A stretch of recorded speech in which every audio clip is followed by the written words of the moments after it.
Hello everyone, welcome back to my YouTube channel. I'm Stuti and I'm here to give you 10 minutes of my big sister dating advice. I was on the fence about doing this video, but then I saw like people who are women who are like not half, people who are way younger than me calling themselves big sisters. So I kind of felt compelled to do this video because of that reason. And yeah, so here is my 10 minutes or 10 points, I don't know. However, this is my dating advice for my younger girlies. I don't think you need it, but I think people can learn from my mistakes. Also, I'm no expert. I'm partnered now and in a very secure, happy, healthy relationship. So I thought I could finally come out and do this video so that you can learn from my mistakes so you don't have to cry as much as I did. So starting with the first one, I would say this is gonna go against like the whole slay boss queen, I am the alpha, which I am, by the way. I do identify as a feminist, but I'm just gonna go ahead and say don't initiate. Don't ever tell a guy you like him explicitly. So there is an asterisk and there is a parenthesis up there. Don't initiate explicitly. You can initiate like a hang, you can like subtly insinuate that you like the person, but you should never tell, I think, a guy that, hey, yo, I have a crush on you, because their ego gets inflated way too much. They can't handle that kind of attention. They think they want it, but they cannot deal with it. It's something that's going to maybe make them excited enough to go on a first date with you, but in the long haul and in the grand scheme of things, they are not going to treat you very nicely, because they'll be like, it can very quickly turn into मैंने बोला था तू ही मेरे पीछे आई थी मैंने कहा था मेरी गलती है. It's like the ego is going to get inflated to a point where it's going to be really hard to bring them down. And in a society and in a world where men are already put on pedestal, especially if you are doing South Asian dating, I don't think they don't deserve to know that you have a crush on them explicitly. Now there are subtle ways of flirting and suggesting here and there, like, hey, would you like to have lunch tomorrow, and do like a little, I don't know, I'm not a good flirt, but what I'm saying is just subtly throw that out there that you like this person. Don't ever actually go ahead and say those exact words as a woman. Okay. The next point is action speaks louder than words. I think this is a phrase that we have heard many a time in many a situations. I think this just does not apply to dating, but just like peopling in general. Hello, this is not just dating advice, it's also peopling advice. But yeah, basically what I'm saying is talk is cheap. Like writing cute sentences on a dating app, which I'm not against dating app, I think they're awesome. Just like don't leave it alone at that. Like typing a few cutesy things, a nice poem as like an opener is really easy to do, but showing with actions that you like this person, like picking you up, opening the doors for you, or like planning the whole day out, buying the tickets in advance, letting you know even like the tickets are X amount of price, how do you want to do this, even that counts as effort. Or like thinking about the things you said on the first date to bring up more conversation topics on the second date based on those first date topics. So you can tell someone actually took notes. Checking out your content. So like if you're a content creator, if you say you have a blog where you write, if they happen to read that blog, that does sound as effort. So actions in those small ways, the actions don't have to be like monetary, someone spending money on you. It can be as simple as remembering something from what you mentioned on the first date and then doing something similar, or picking up a same conversation topic on the second, third, fourth date. So I think actions have to be given a lot of emphasis, and words not that much. Talk is cheap. None of that counts as even interest. If a guy is writing you cutesy poems, paragraphs, a 3 a.m. text saying, hey, I had a dream about you, none of that means anything. You don't have to be like, oh, do you think he likes me because he liked my story? No, that is a very low effort action. It's very easy to press like on a story. It doesn't take many muscles. So talk is cheap, actions speak louder than words. The next one is you should leave at the first sign of discomfort and red flag. Let me take a sip of my drink before I explain this. Okay, so what I mean by that is there are many times, and I think there's a Dua Lipa whole album about this, but let me like recall a time from my personal life. Yeah, there was a time when I mentioned to a friend, hey, when we went on our first date, this guy didn't compliment me. He subtly actually started finding flaws and making fun of me in small ways. Like, I think we were telling each other which part of India we are from, and we were both in like San Francisco or Berlin, I don't remember. But I was trying to zoom in or zoom out on the maps to locate where he said he was from. I don't remember, but he just laughed like condescendingly and was like, "Oh, you zoom in. I usually zoom out." I don't know. I don't remember the exact situation, but what I'm saying is I felt it there was a condescending tone to something that he said. And another time there was a person who I mentioned to my friend, hey, he didn't like compliment me on how I looked, and we have been on second dates. It feels like we are just friends. So at that time, my friend at the time, we were both going through like an onboarding process in our company that we came to work in that country for. And she just made like an onboarding joke connection. She's like, oh, isko thoda sikhana padega, like he would have to be trained a little to be a boyfriend, like iski thodi onboarding kara de. So we don't have to do onboarding to be our orientation program to be our boyfriend for any dude. They should come trained. We shouldn't have to make efforts to tell someone that they need to do this and this and this to appreciate us. I feel when someone likes you and genuinely likes you, they naturally would want to impress you and do things that you want them to do. And you shouldn't have to need to onboard them into being your boyfriend or being a good boyfriend. So leave at the first sign of discomfort or disrespect. So if you notice, like, oh, he made fun of me because I wanted to zoom in or zoom out or whatever on my phone, and he was trying to like tell me which train to take to go back to my house, like I'm a big girl, I can figure that out on my own, or anything like, these are like very subtle signs of microaggression or micro condescending disrespect that can be picked up in the first 2 3 dates. You should leave at the sign of first disrespect or the sign of first discomfort, because our gut never lies. Women are really smart, emotionally intelligent, complex people.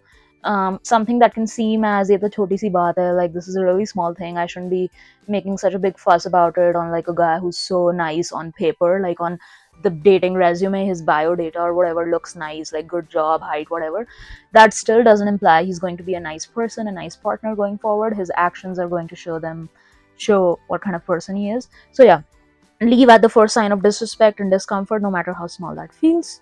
On to the next one. This is again a controversial one, but I would say we as women gain nothing from hooking up or staying friends with an ex. So don't hook up, don't stay friends with an ex. And I think I have like a very good analogy for this one that I thought while I was getting ready and putting my face on. Oh, yeah. So I think I personally like to rank my life's experiences based on how they made me feel after the fact that they are finished. So for example, if I ate KFC today, like it's Friday, so I decided to like eat some fried chicken. I felt very nice while I was eating it, but I felt shit right after, which is which is half the reason I think I decided to put makeup and do a YouTube video. But the point I'm trying to make is, think about how someone made you feel after having left that interaction. So it's not about how they're making you feel in the moment, it's more about how they leave you feeling when the interaction is over.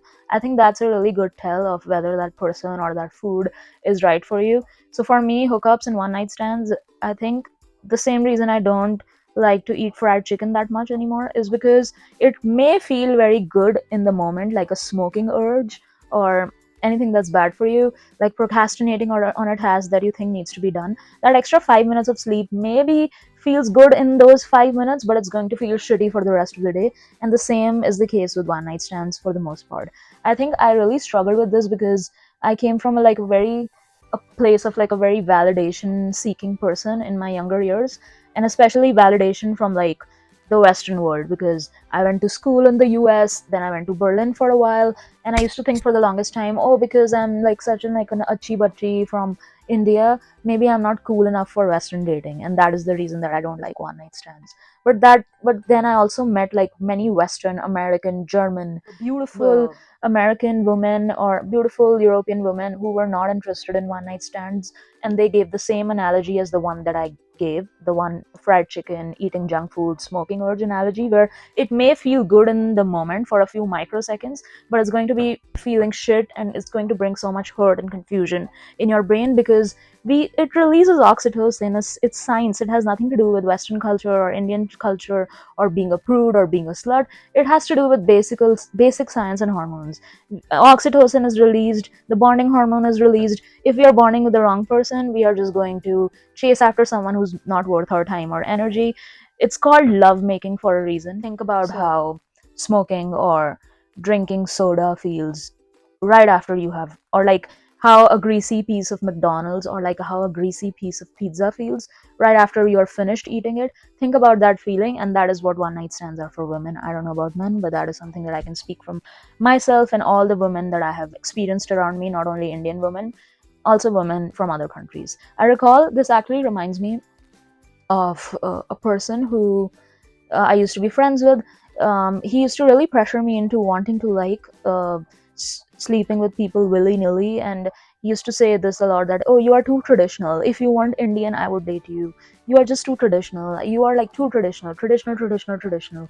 And it took me really long to realize that's not a reflection of how much of a behenji I am, but it's more so about just like a fuckboy slang for someone who's trying to just hook up with you without any consequences, and is trying to shame you because of your culture or where you come from, when it doesn't even have to do anything with culture. Because I have a really beautiful Georgian friend, Georgia the country, who doesn't engage in frivolous hookups. She likes other parts of the Western culture, like being independent, being a feminist, all of those things. I have a really demisexual friend, many demisexual female friends who do actually a really good take on how demisexuality works. I think there was a comedian actually in Berlin who came from the US, which used to give an analogy of, so I don't remember the exact bit, but I think she used to say something like, so I'm a demisexual, and I recently heard that's like a genre of people that is kind of close to the asexual spectrum, because we like to make love only with people who we have an emotional connection with. I thought that was just a human thing. And I thought that was a funny line. I'm pretty sure I'm butchering her joke and her delivery. I can link her name here so that you can go check her out for yourself. But that is a very good analogy. And being demisexual or having a low body count or prude shaming doesn't always have to be like a desi bichari lurki. It can even happen to American. On to the next one. Don't date without support system. I think this is a huge mistake we make, especially when we are moving to a new city. It's really easy to open the apps and be like, oh, I'm new here, so maybe I can just have some fun. It's not going to be pretty, because I have done that. I have worked in different parts of the world, and there are times when I'm only there in a city for like a summer's worth of time, like a summer internship. And I have dated people who are way down beneath my, I don't want to do a hierarchy in terms of looks, but I will say people whose behaviors and actions I would have otherwise not forgiven, I ended up forgiving because they were my only primary hang in that city. So don't date when you perhaps are still getting your foot set on the ground in a new city, in a new country, in a new job. Take time to have a good support system, because if you are in a position where you have no friends, where you are homesick, where you are still figuring out things at your work, at your job, there's a high likelihood that you will allow disrespectful behavior to slide, because that person is your primary hang and you don't have anyone else to text on a Friday night or on a Saturday night. I think this is a mistake I have made a bunch of times. And I think the easy way out of this mistake is, so if you're going on the apps to meet new people in a new city where you're at, you can switch to Bumble BFF instead of Bumble Dating. In that way, you can make new friends and you don't have to get in a situation or in a romantic situation that has way more emotions involved, and chances of you getting hurt are way higher. So yeah, don't date without a solid support system, because you'd be surprised. तन्हाई इंसान से क्या क्या कराती है. You'd be surprised by your own stupidities later on when you are sitting in the comfort of your home and you are surrounded by love of your parents and your family, and when you think back to those times when you allowed like some measly dude to treat you like shit just because you wanted their time and attention, and just because you were alone in your studio apartment. Okay, on to the next one. Date early. So this is something that your parents would disagree with if you're watching me, especially in India. I would say like I was a late bloomer for many things, and especially for dating. And that is because for the longest time I was like that achi bachi good girl syndrome.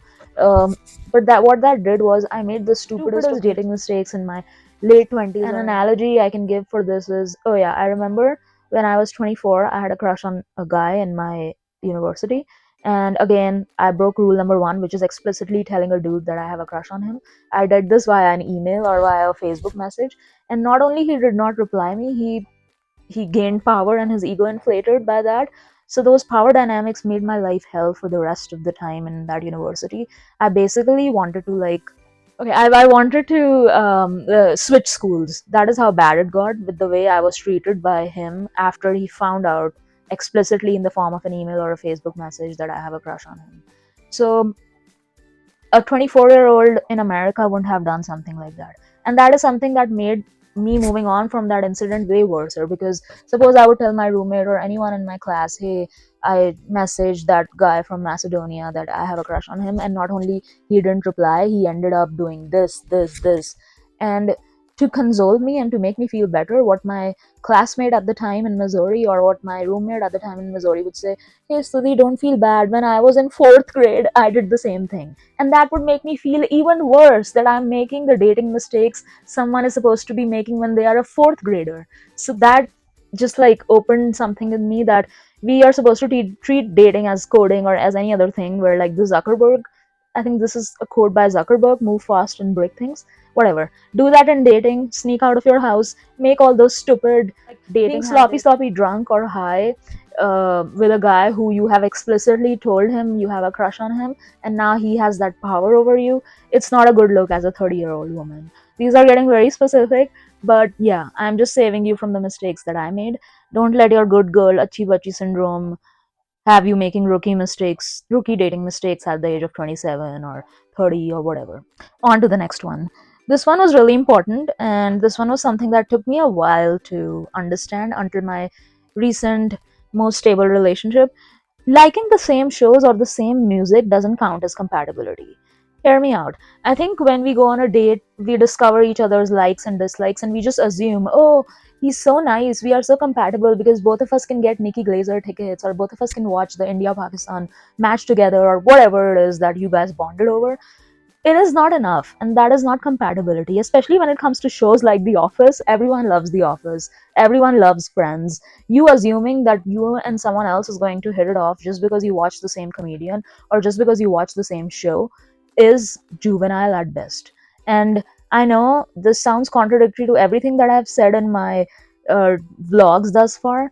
I think it specifically applies in dating because you could have one or two things you bond over, that's okay, but making that as like a pivotal foundation of you taking a relationship forward, that is something that should not happen. Like me and my partner really like Drake, and we really enjoy watching the Drake and Kendrick beef, but that was not the thing that came up actually really further along in the relationship. Initially I did feel like, oh, this is like very calm, he doesn't know the references that I make, but that is the case with our parents as well, and they love us very much. My mom probably doesn't understand half the references I make. She doesn't understand why I have a Billie Eilish poster on my wall, but she and I love each other to bits, and we would do anything for each other. So I think that could apply to romantic relationships too. It does help if you guys have a bunch of pop culture references or shows in common, but more important than that is you have respect and compatibility in the sense of, do you both have similar values and ideas about gender roles or kids or politics. Those things matter more than, hey, do you like Drake, do you like The Office, who's your favorite character. Those things don't matter as much. On to the next one. Butterflies are bad. I think this has been discussed ample times and has been covered in many TikTok and Instagram videos and armchair psychology advice that has come along our way in the form of short form content. But this is something I've experienced firsthand. I think when someone makes you go through through the highs and lows of like the peaks and valleys of a dopamine hit and then anxiety of waiting for their text, it seems like we really like them, but what we are really addicted to is the next dopamine hit. And because they are being really scarce with scarcity, I forgot, they are being very thrifty with their interest in us. So any like even a little bit of a dopamine hit like a drug, we start microdosing on their interest in us, and that is not healthy.